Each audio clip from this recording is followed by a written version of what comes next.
Gardening is a way people can reconnect with food, reconnect with themselves, and thinking about what does it mean to live a healthy lifestyle.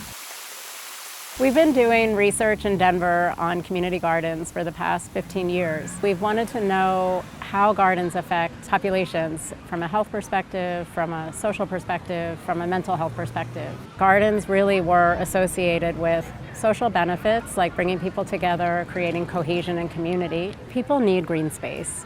They need access to these spaces where they can relax. And even in the city, the cars are buzzing around. When people are in the garden, they talk about it being like a sacred space, a quiet place. The most fundamental thing you could do is help people to find a way to eat better, to be more active. And so gardening, we found, was a way to do that.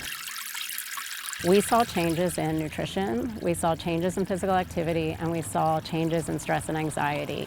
It's a simple concept, but it's really important for starting someone on the pathway for better health. We need these protected spaces. They need to be a part of the urban fabric, and they need to be protected by our cities, our municipalities, for our citizens.